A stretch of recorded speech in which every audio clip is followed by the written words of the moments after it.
ಎಷ್ಟ್ ಜನ ಹುಡುಗಿರ್ ಪಟಾಯಿಸಿದಾರೆ ಸರ್? ಅಲ್ಲ, ಯಾರು ನೋಡಕ್ ಬರ್ದೇ ಇರತ್ಗೆನೆ ಯಾರಾದ್ರೂ ನೋಡಕ್ ಬನ್ನಿ ಅಂತಾನೆ. ಅದೇ ಇಂಗ್ಲಿಷ್ ನಮ್ಗ್ ತಲೆಗೆ ಹತ್ನಿಲ್ಲ.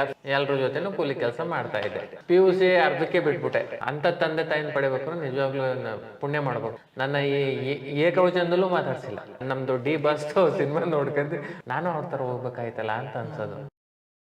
ಎಷ್ಟ್ ಜನ ಹುಡುಗಿರ್ ಪಟಾಯಿಸಿದಾರೆ ಸರ್? ಎಷ್ಟ್ ಜನ ಹುಡುಗಿರ್ ನಿಮ್ಮನ್ನ ನೋಡಕ್ ಬಂದಿದ್ದಾರೆ? ಈಗ ನನ್ಗೊಂದ್ ಹೆಣ್ ನೋಡ್ರಕ್ಕೋ ಅನ್ಕೊಂಡು ಎಷ್ಟ್ ಜನ ಹುಡುಗಿನ ಅಲ್ಲ, ಪಟಾಯಿಸಿ? ಯಾರು ನೋಡಕ್ ಬರ್ದೇ ಇರತ್ಗೆನೆ ಯಾರಾದ್ರೂ ನೋಡಕ್ ಬನ್ನಿ ಅಂತಾನೆ ಸಾಕು ಇಷ್ಟಪಟ್ಟತ್ ನಾನು. ಸೊ ಫಸ್ಟ್ ಆಫ್ ಆಲ್, ಈಗ ನೀವು ಬೆಳೆದಿದ್ದೆಲ್ಲಿ, ಹುಟ್ಟಿದ್ದೆಲ್ಲಿ, ಯಾವ ಊರು ಸರ್ ನಿಮ್ದು?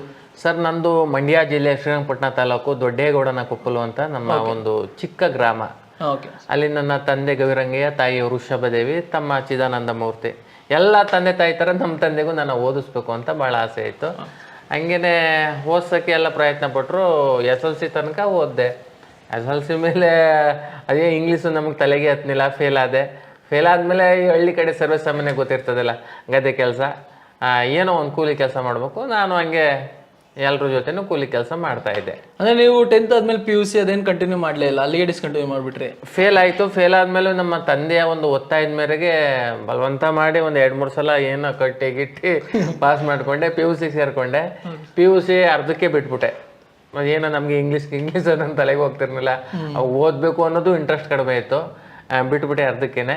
ನಮ್ಮ ತಂದೆ ಜೊತೆ ಗಾರೆ ಕೆಲ್ಸಕ್ಕೆ ಹೋಗ್ತಾ ಇದ್ದೆ. ನಮ್ಮ ತಂದೆ ಗಾರೆ ಕೆಲಸ ಮಾಡ್ತಾಯಿದ್ರು, ಅವ್ರ ಜೊತೆ ಗಾರೆ ಕೆಲ್ಸಕ್ಕೆ ಹೋಗ್ತಾ ಇದ್ದೆ. ಗಾರೆ ಕೆಲಸ ಮಾಡಾದ್ಮೇಲೆ ವಾಚ್ಮ್ಯಾನ್ ಕೆಲಸ ಶ್ರೀರಂಗಪಟ್ಟಣದಲ್ಲಿ ಫೋರ್ಟ್ ವ್ಯೂ ರೆಸಾರ್ಟ್ ಅಂತಿದೆ, ಒಂದು ದೊಡ್ಡ ಹೋಟ್ಲು. ಅಲ್ಲೂ ನಮ್ಮ ತಂದೆ ನೈಟು ವಾಚ್ಮ್ಯಾನ್ ಆಗಿ ಕೆಲಸ ಮಾಡ್ತಾಯಿದ್ರು. ನಮ್ಮ ತಂದೆ ಜೊತೆ ಅಲ್ಲೂ ಸುಮಾರು ವರ್ಷಗಳ ಕಾಲ ಅಲ್ಲಿ ಕೆಲಸ ಮಾಡ್ಕೊಂಡಿದ್ದೆ. ಎಷ್ಟೋ ವರ್ಷ ಆದಮೇಲೆ ಅನ್ನಿಸ್ತಾ ಇತ್ತು, ಅಯ್ಯೋ ನಾನು ಒಂದು ಎಜುಕೇಷನ್ ಪಡಿಬೇಕಾಗಿತ್ತು ಅಂತ. ಯಾವಾಗ ಅನ್ನಿಸ್ತಾ ಇತ್ತು ಅಂದರೆ, ಈಗ ನನ್ನ ಜೊತೆ ಓದರೆಲ್ಲ ಮೈಸೂರು ಕಾಲೇಜ್ಗೆ ಸ್ಟೈಲಾಗೆ ಟಿಪ್ ಟಾಪ್ ಆಗಿ ಕಾಲೇಜ್ಗೆ ಹೋಗ್ಬೇಕಾದ್ರೆ ನಾನು ಎಲ್ಲೋ ಗಾರೆ ಕೆಲಸನೋ ಇನ್ನೊಂದೇನೋ ಮಾಡ್ತಾ ಇರ್ಬೇಕು, ಅಯ್ಯೋ ನಾನು ಅವ್ರ ಥರ ಹೋಗ್ಬೇಕಾಯ್ತಲ್ಲ ಅಂತ ಅನ್ಸೋದು. ಹೆಂಗಿದ್ರು ಸರ್ ನಿಮ್ಮ ತಂದೆ ತಾಯಿ ಬಾಲ್ಯದ ಲೈಫಲ್ಲಿ? ಸ್ಟ್ರಿಕ್ಟ್ ಇದ್ರು ಅಥವಾ ಮುದ್ದಾಗಿ ಬೆಳೆಸಿದ್ರು ನಿಮ್ಮನ್ನ? ಇಲ್ಲ ಸರ್, ನನ್ನ ತಂದೆ ತಾಯಿ ಅಂತೂ ಇದುವರೆಗೂ ನನ್ನ ತಂದೆ ನನ್ನ ಈ ಏಕವಚನದಲ್ಲೂ ಮಾತಾಡ್ಸಿಲ್ಲ. ಅಷ್ಟು ಪ್ರೀತಿ ನಮ್ಮ ತಂದೆ ತಾಯಿಗೆ ನಾನು ಅಂದರೆ, ಅಷ್ಟೊಂದು ಪ್ರೀತಿ. ಅಂಥ ತಂದೆ ತಾಯಿನ ಪಡಿಬೇಕಾದ್ರೆ ನಿಜವಾಗ್ಲೂ ಪುಣ್ಯ ಮಾಡಬೇಕು ಅಂತ ಹೇಳ್ಕೊತೇನೆ. ಫಿಲಮ್ ಫೀಲ್ಡು, ಈಗ ಕಲಾವಿದ್ರು ಆಗ್ಬೇಕು ನಾನು, ಆ ಥರ ನಿಮಗೆ ಇಂಟ್ರೆಸ್ಟ್ ಬೆಳೆದಿದ್ದು ಬಾಲ್ಯದ ಲೈಫಲ್ಲೇ ಬೆಳೀತಾ ಅಥವಾ ಬೆಳೀತಾ ನಿಮ್ಗೆ ಸಿನಿಮಾದಲ್ಲಿ ಮಾಡಬೇಕು ಅನ್ನೋದು ಆಸೆ ಅಂತೂ ನಿಜವಾಗ್ಲೂ ಇರಲಿಲ್ಲ. ಬಣ್ಣದ ಲೋಕ ನಮ್ಮ ಕುಟುಂಬದಲ್ಲೇ ಇತ್ತು. ಏನು ಅಂದರೆ, ನಮ್ಮ ದೊಡ್ಡಪ್ಪ ಆಗ್ಬೋದು, ನಮ್ಮ ತಾತ ಆಗ್ಬೋದು, ಪೌರಾಣಿಕ ನಾಟಕದಲ್ಲಿ ಆಕ್ಟ್ ಮಾಡ್ತಾಯಿದ್ರು. ನಮ್ಮ ಚಿಕ್ಕಪ್ಪ ಹಾರ್ಮೋನಿ ಬಾರಿಸೋರು, ಇನ್ನೊಬ್ಬ ಚಿಕ್ಕಪ್ಪ ತಬಲಾ ಬಾರಿಸೋರು.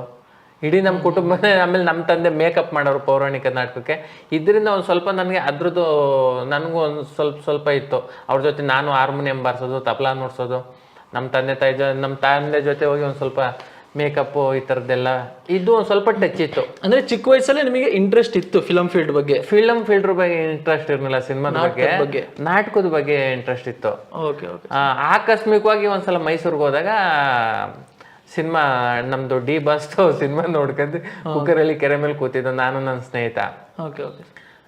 ಅಲ್ಲಿ ಕೂತಿರ್ಬೇಕಾದ್ರೆ ಏನೋ ಒಂದು ಕೂಗಾಟ ಗೀಗಾಟ ಅದು ಕೇಳಿಸ್ದಾಗ ಅದೇನು ಅಂತ ಅಲ್ಲಿಗೆ ಹೋದಾಗ ಅಲ್ಲಿ ರಂಗಾಯಣ ಬಸವಲಿಂಗೇಶ್ವರ ನಾಟಕ ಗೀಟಕ ಅಂತ ಮಾಡಿಸ್ತಾ ಇದ್ರು. ಇದೇನು ಅಂತ ಕೇಳಿದಾಗ ಇದು ರಂಗಾಯಣ. ಇಲ್ಲಿ ರಂಗಾಯಣ ಅಂದರೆ ಈ ಥರ ಹಿಂಗೆ ಇಂಥ ವಿದ್ಯಾರ್ಥಿಗಳಿಗೆ ಇದ್ರ ಬಗ್ಗೆ ತರಬೇತಿ ಕೊಡ್ತಾರೆ, ಹಾಗೆ ಹೀಗೆ ಅಂತ ಅದ್ರ ಬಗ್ಗೆ ಮಾಹಿತಿ ಪಡ್ಕೊಂಡಾದ್ಮೇಲೆ ನಾನು ಯಾಕೆ ಸೇರಬಾರ್ದು ಅನ್ನೋ ಥರ ಅನ್ನಿಸ್ತು. ಆಗ ಹೋಗಿ ಆಫೀಸ್ನಲ್ಲಿ ವಿಚಾರಿಸಿದಾಗ ಇಂಥ ತಿಂಗಳಲ್ಲಿ ಇದನ್ನ ಆಡಿಷನ್ ಕರೀತಾರೆ, ಅವಾಗ ಅಟೆಂಡ್ ಮಾಡಿ ನೀವು ಆಯ್ಕೆ ಆದರೆ ಆರಾಮಾಗಿ ಇಲ್ಲಿ 1 ವರ್ಷದ ಡಿಪ್ಲೊಮಾ ಪಡ್ಕೋಬೋದು ಅಂತ ಅನ್ನಿಸ್ತು. ಅದೇ ಥರ ಅಲ್ಲಿಗೆ ಹೋದೆ. ಅಲ್ಲಿ 1 ವರ್ಷದ ಡಿಪ್ಲೊಮಗೆ ಸೇರಿಕೊಂಡೆ, ಅದು ಕಂಪ್ಲೀಟ್ ಮಾಡಿದೆ. ಆ ಔಷಧಿನ ಸಿಂಪಡಿಸಾದ್ಮೇಲೆ ಇಡೀ ಜನ ಸಂಕುಲನೇ ಹೆಂಗೆ ಅಂದರೆ ವಿಕಲರಾಗ್ಬಿಡ್ತಾರೆ. ಆ ಒಂದು ಇದ್ರ ಮೇಲೆ ಇಟ್ಕೊಂಡು ನಾನು ಏನಾರು ಒಂದು ಸಿನಿಮಾ ಮಾಡಬೇಕಲ್ಲ ಅಂದ್ಬಿಟ್ಟು ಏನು ಮಾಡಿದೆ, ಅದನ್ನ ರಿಸರ್ಚ್ ಮಾಡ್ತಾ ಹೋದೆ.